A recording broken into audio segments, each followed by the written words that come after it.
Well, good weekend. Ira Epstein with your financial market wrap-up. This is your weekend edition for Friday, the 8th of September, 2023. Now, before I get too far, got to tell you, we're going to be doing something. Time for the webinars to kick back in. Summertime's over as far as I'm concerned. So this coming Thursday, I'm going to be holding at 12:30 p.m. Central Time our live question and answer period, the last 20 minutes. While I record them for the compliance issues, I do not make the recordings available to anybody. You either come to it or you don't. It is free. You bring your questions, but I prefer you really send them to me before you come. Now, there's a link. You can move it right up here, and you will see that there's an icon. Give it a click and register. Through registering, you will get an email. You're going to need the passcode, which is right in the email, and any questions you have, please use the form in there. It helps me set up all the charts because it's only a 20-minute question and answer period. And if I could have the charts all set up, I go through them like that and we get a lot done. If you have questions, call my staff at 866-973-2077. Again, click the link up there at any point during all this. So this is a week where we get the final pieces of the puzzle to decide what the Fed is doing. The market overwhelmingly thinks the Fed is not going to raise interest rates on September 20th. But we get core PPI, core CPI, and retail sales data. They're going to be very important numbers. You have very little in the way of economic data coming on Monday. Now, in this video, what we look at are the weekly charts. And as we do them, I'll explain them. I'll start off first, just right now, with a monthly chart to give you an idea where you're at and no more than that. You're down 1.2% for the month. I don't use a bar chart on this. I use an area chart, okay? The next chart I look at always is the weekly area chart of closes. And here's the logic of it. When the market is over the red line, the 18-week average of closes, I have an automatic bullish bias. I'm looking for potential buy, not sell signals. When I come to the weekly bar chart, this is the action, and each bar represents 1 week of trade. The pattern is one when I put on the swing line. This is a chart without the swing line. This is it with it. If you've taken my full charting course, there's 5 rules that make up the swing line.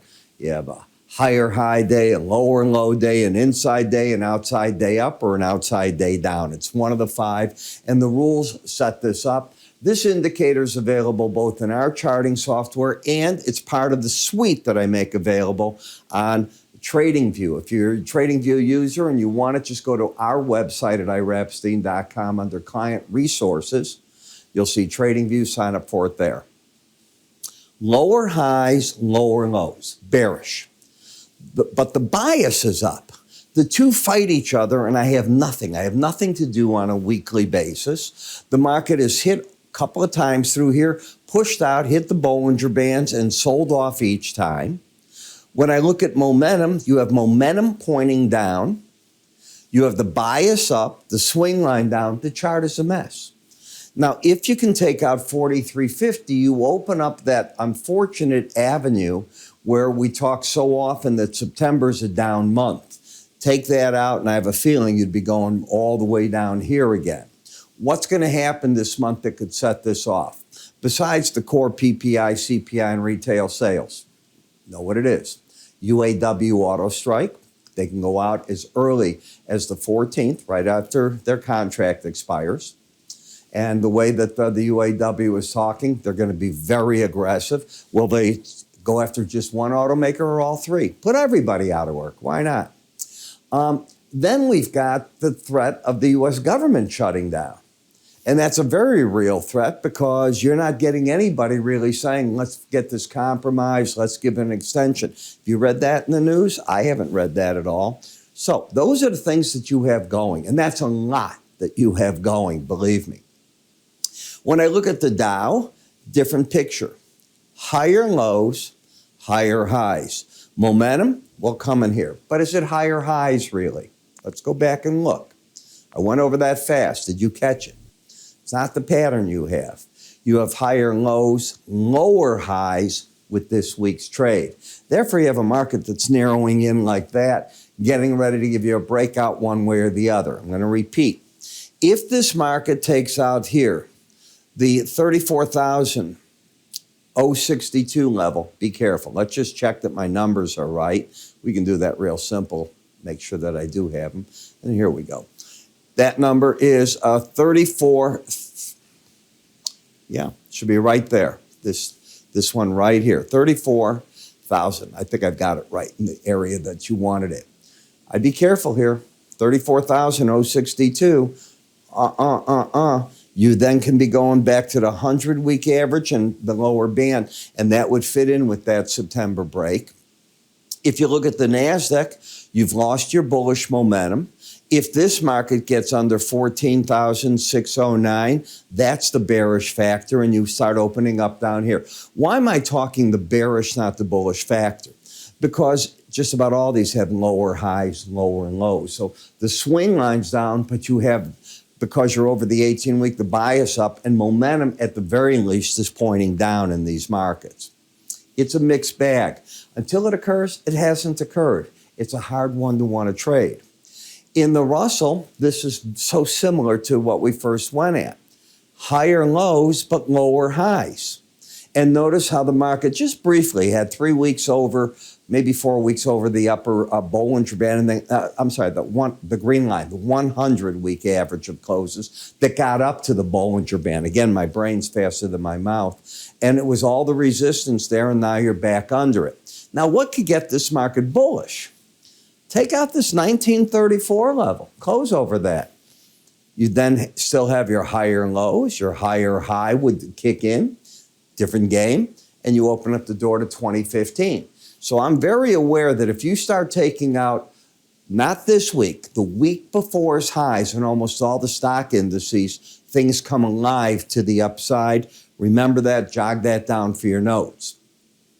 Bonds, notes, they all have embedded readings on a weekly basis. So until this is lost, on rallies, I'm looking for the pros to sell short, get a reading over 21, can't be short anymore. That's how I teach that in the course. But barring that, no, this market is definitely, I think, going to be sold on the rallies. In the dollar index, you are, number one, overbought. I define overbought when either of these numbers are over 70, and then if they're not both going sideways over 80, they're not locked in, embedded. And if that doesn't occur, So you have an overbought market that for the very first time is coming up to the upper Bollinger Band on a weekly chart. 105.36 is the temporary number. They'll be a little higher when you reopen next week because it's going to drop one of the numbers back here, actually back over here if the formula, and pick those up. In the eurocurrency, lower highs, lower lows, bearish, oversold, under key support, the 100-week average. It's done that before and popped back at you. If it goes down, you haven't hit this Bollinger Band in a long time. You've got to go back to September of a year ago. Wow. That would be a sign of real weakness in this market. This dollar is that strong. We're a Goldilocks economy. Strong labor, inflation that's wobbling. I think that's the word that a lot of traders will use. And the economy that is just humming along. Interesting. I mean, they're going to write books about how this looks, I promise you, and study this for a long time. I'm sure the Fed is just scratching its head wondering, what did they have to do? They take interest rates from 0 to 5.25%, and the economy's still strong. Why? It's pretty simple. Why? Helicopter money from COVID. People got a lot of money. And those people that got a lot of money, they're still burning through it at this point in time. In the Canadian dollar, lower highs, lower lows coming into an oversold area. Look for support at 72.82. Support is the area that I look for the pros to take shorts off the books. It is not the spot that you're turning around and you're a buyer in the market. Covering shorts is not the same as going long, anticipating higher prices. Very different. Japanese yen, same thing. I am surprised that the government hasn't done some form of intervention to warn traders off. This is the lowest close, period. They keep telling us what they're going to do. They don't do it. And I told you, and I was on during the week when this all was going on at the past meetings. I said, the government's going to test the Bank of Japan. It's how it works. Done this most of my life. 1969, I've been doing this. And you learn that governments come out, they do something. The market likes to test to be certain that they're going to be true to their word. So far, they are not being true to their word. Bitcoin, still coming down, oversold. If it has one final fling to the downside, maybe the Bollinger Band at 24,306, the market's got pretty solid resistance up here, as you can see. 2605 to the 18-week 2779. This is, I gave you the wrong number. 2765 is what I meant to say, the 200-week. It closed at 26,005. So these are the zones that I'm looking for the resistance. In energies, so is the sky the limit? That's what the trade seems to think. When we look at the market, you're up, as far as I'm concerned, the way that I teach charting. Now, this is where I think the pros are going to take money off the table, and on a pullback, they'll buy, because what are you doing? Well, if we take a look, you're embedded. Both numbers are over 80. Let's go back to last week. Both over 80. Let's go back one more week. They're over 80. Therefore, if the market just drops instead of taking out this week's high, I think you'll catch buyers. Anything up here, I know you're going to tell me it's going to 100. That's what traders keep saying. This is a big resistance area. You haven't challenged the 100 in the Bollinger Band since back here. And that didn't end well. So I'm just giving you warnings. Charts are just an idea. Is it screaming go short? No, that's not what it's saying. It is saying take money off the table. It is embedded, not all of it. You start peeling money until the red line's under 79, money management. WTI, did it embed? Both numbers are over 80. I think you'd agree with that. Last week, they're both over 80, but guess what? They weren't both over 80 the week before. So it's Brent that is embedded, not WTI.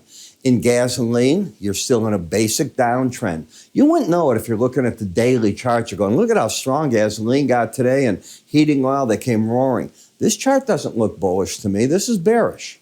Lower highs, lower lows, momentum pointing down, resistance right up here, 268. But I hate the idea of risking all the way back to that high of 298.